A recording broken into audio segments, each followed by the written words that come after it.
Hello, good morning मैत्रिणींनो.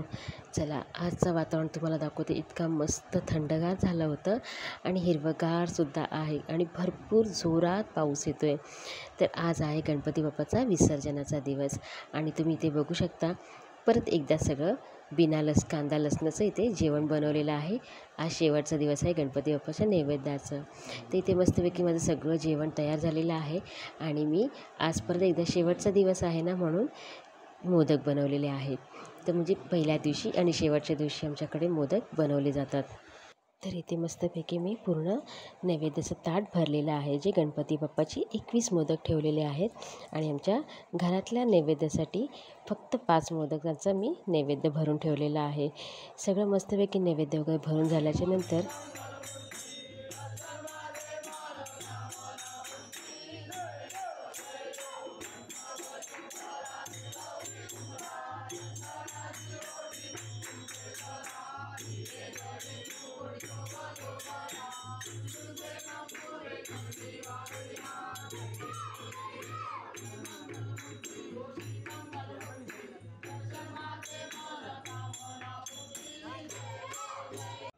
जय श्री गणपती गजानन महाराजा. मनोहर भिसे आणि सचिन भिसे यांनी सालबादप्रमाणे तुझी वेडी वाकडी सेवा केलेली आहे. मानून घ्यावी. त्यांच्या गुरा ढोरा मुला माणसा सगळ्यांना सुखी ठेवावं. पासून परदेच्या पर्यंत असलेल्यांना सगळ्यांना सांभाळ करावा. त्यांना सुख द्यावं. त्यांना हातीपायी सांभाळावं. त्यांना नोकरी धंद्यात यश द्यावं. तिला सवाशीर द्यावा. तुझ्या मनातील इच्छा परिपूर्ण कराव्यात. आणि अशी उत्तर सेवा करून घ्यावी.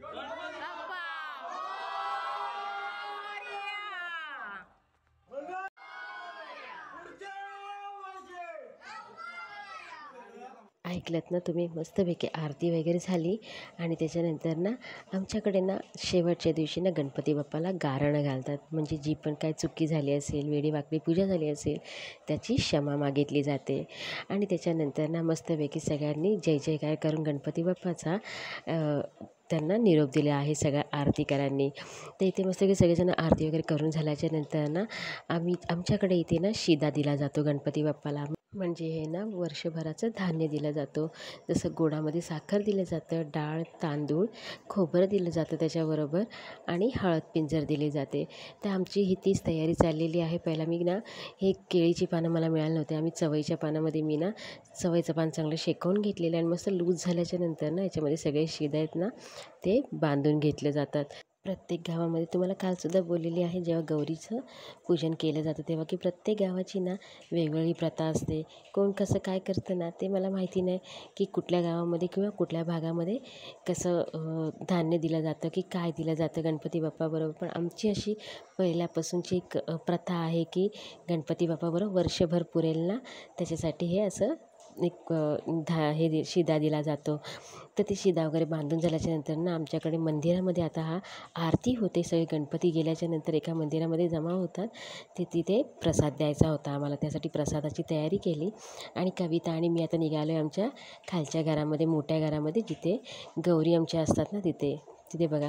इतकं वाईट वाटत होतं ना, गौरीचं सगळं शृंगार उतरून ना आता विसर्जनाचा टाईम आलेला आहे ना, तर त्याची तयारी चाललेली आहे. नटवताना इतकं भारी वाटत होतं, इतकी छान वाटत होते ना. आता खरंच इतकं वाईट वाटतं ना जेव्हा तिचं शृंगार उतरवून सगळं मग विसर्जनासाठी ती म्हणजे जाते ना, खूप वाईट वाटतं त्या टायमाला. तर इकडे आम्ही मस्तपैकी गौरी गणपतीचे पाया वगैरे पडलो आणि मग आम्ही परत घरी आलो. इथे बघा आमचे गणपती बाप्पा आता त्यांच्या घरातून खाली उतरत आहेत, म्हणजे निघत आहेत ते आता. असं खाली उतरून मखराच्या समोर बसवतात. म्हणजे कसं असतं, जेव्हा आपण घरातून बाहेर निघतो तेव्हा कसं आपल्या घराकडे आपण पलटी मारून बघतो किंवा असं एक नजर टाकतो आपल्या घरावरती आणि पाया पडतो. तसं गणपती बाप्पाला ना खाली उतरवतात आणि मखराकडे असं तोंड करून बसवतात, की जेणेकरून गणपती बाप्पा बोलतात की चला आता मी येतो आहे म्हणून, मी निघतो आहे म्हणून. त्यासाठी ना ते आपल्या घराकडे पाठी वळून असे बघत असतात. तर ते बघा तुम्हाला दाखवते, सगळ्यांचे घरातले गणपती आता निघालेले आहेत विसर्जनासाठी. तर आमचा पण गणपती बाप्पा आता चालला आहे विसर्जनासाठी. तर खूप खरंच इतकं भरून येतं ना, इतकं मन म्हणजे इतकं वाईट वाटतं ना, की इतकं घर गजबजलेलं असतो आणि इतके 7 दिवस आरती, धूप, दिवा इतकं घरामध्ये आनंद असतं, वातावरण एकदम प्रसन्न असतं आणि इतकं वाईट वाटतं ना जेव्हा गणपती बाप्पा निघतात ना, हे 5-6 दिवस ना कसे भरभर निघून जातात ना, खरंच कळत नाही. आणि ह्यांच्या पाठोपाठ आपण पण मुंबईकर निघतो ना जेव्हा घर सोडून मुंबईला जायला, तेव्हा पण खूप भरून येतं, खूप वाईट वाटतं. ते दिवस कधी कधी असे वाटत संपूच नाही म्हणून. तर इथे आमचे मस्तपैकी गणपती बाप्पा आता निघालेले आहेत आणि मी आणि कविता मागून निघालेलो, कारण का लगेच दरवाजा बंद करायचा नसतो ना, म्हणून आमचे गणपती बाप्पा आधीच मंदिरामध्ये पोचलेले आहेत. आणि हे बघा, हे आमच्या आळीतले म्हणजे आमच्या वाडीतले गणपती घरोघरचे आहेत ना, ते गल्ली गल्लीतून कसे निघत आहेत ना, आणि ह्या मंदिरामध्ये समोर येऊन ते बसलेले असतात जेव्हा लास्टची शेवटची आरती मंदिरामध्ये होते त्याच्यासाठी. ते इथे मस्तपैकी बघा, आम्ही सगळे घरातले एका साईडला उभे आहोत आणि सगळे गावकर म्हणजे लेडीज एका साईडला सगळ्या उभ्या आहेत आणि त्या साईडला सगळे जेंट्स उभे आहेत. आणि एक एक करून सगळे गणपती बाप्पांना सगळ्यांचे हळूहळू, अजून आरतीचा टाईम झाला नव्हता, सगळे बरेच गणपती अजून यायची बाकी होती. बरेच गणपती आहेत मंदिरामध्ये, म्हणजे प्रत्येक घरटेपी एक गणपती असतो असे करून ना मंदिरामध्ये अक्षरशः जागा नसते ना, इतके पूर्ण वाडीचे गणपती बाप्पा या मंदिरामध्ये येऊन बसतात. त्याच्यानंतर ना सगळ्या पूर्ण गणपती बाप्पाची एकत्रच आरती केली जाते. आणि हे बघा, तुम्हाला गणपती बाप्पा दाखवते की पूर्ण हे आमच्या वाडीतले गणपती बाप्पा आहेत.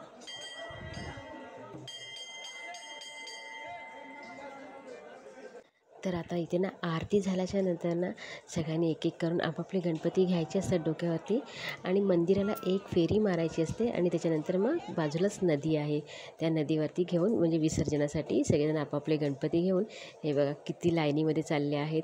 आणि या वरच्या साईडने पण सगळे येत आहेत, ज्यांचे छोटे छोटे गणपती आहेत ते वरच्या साईडने येतात आणि मोठे मोठे गणपती आहेत ते एका साईडने दुसरीकडनं, म्हणजे एक वाट आहे, छोटी वाट आहे, तिथून येत आहेत. तर नदीला इतका पूर होता ना, पाण्यामध्ये कोणच उतरत नव्हते.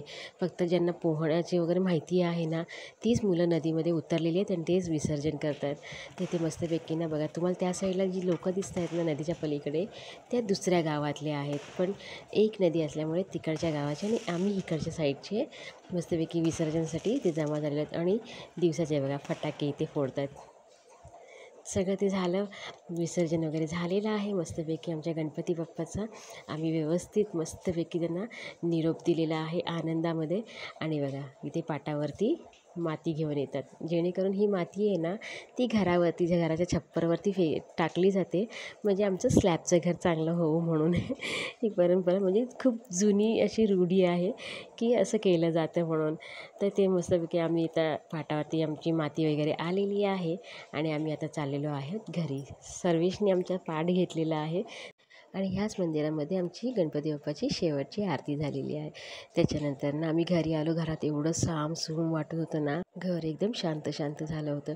त्याच्यानंतर ना माझी चुलत दीर आणि जाऊ ना मुंबईला जायला निघाले होते, ते इथे येऊन बसले होते. थोडा त्यांचा चहा पाणी वगैरे झाला आणि आमच्या एकदम समोरच त्यांची बस येणार होती. ती बस यायचा टाईम झाला आणि सगळेजण इथे बाय वगैरे करतात. आहे बघा, ही घरातलेच बाय करतात, ती लोकं तर बाय करतच नाही बघा, आत्ता करते ही.